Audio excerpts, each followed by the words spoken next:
We'll be speaking with a man who spends a lot of time in the lion's den, actually peering into Leo's mouth. Tonight I have with me Dr. Carl Tinkelman, who's best known as the dentist for the Philadelphia Zoo.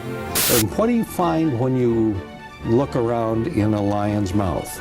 You could put your whole arm and your head in there. What happens if a lion has to have a root canal? We have a doctor that practices on human beings. He's a dentist, and he also does root canals on lions and tigers and gorillas. Doctor, what's it like to put your hands inside Leo's mouth?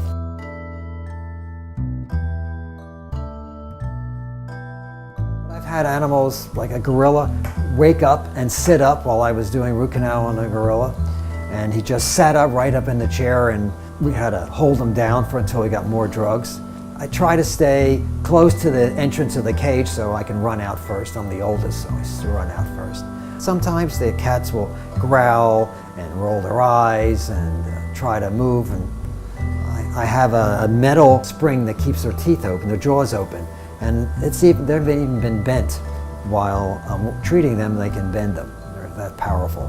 When I first started about 40 years ago, there wasn't anyone doing animal dentistry. Now most zoos have dental consultants work for them.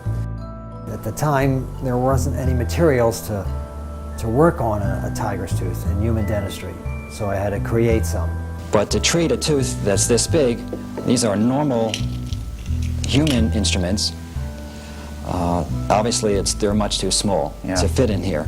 So I designed these instruments using human instruments and making on an orthodontic wire and soldering it in place. The first event that we did was covered by about 50 news people all crowded into a room.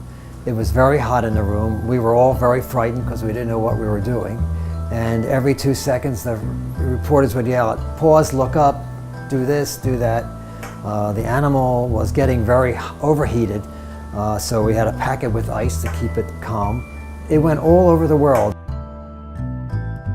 There was nothing written and nothing explained, so we had to make instruments and go blind into it.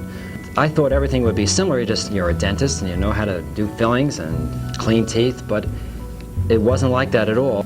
It took about 6 hours to do the root canal, which now takes about 45 minutes.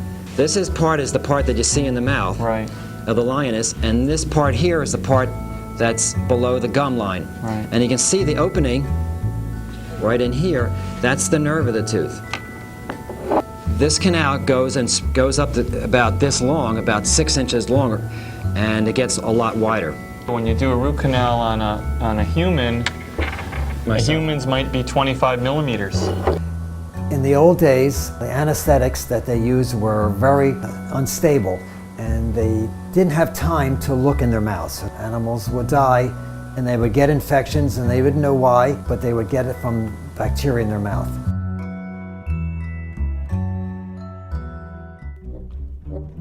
Every day, the keepers report to the vets of each animal in their care. If anything out of the ordinary happens, they report it to the vet, and then they're examined. The mongoose that we saw today is a small primate. They're in quarantine now. They just came from another zoo, Prospect Zoo, I think Donna said. And they're very young, so their teeth were perfect. They should maintain their health, and I hope they stay that way.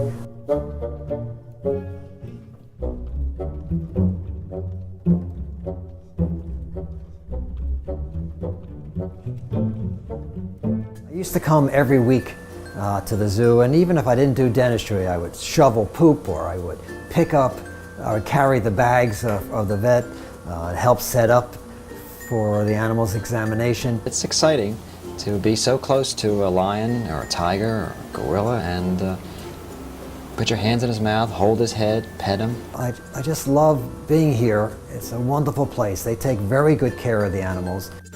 I've been very lucky to have this position. I have recognition in the city that I treat the animals.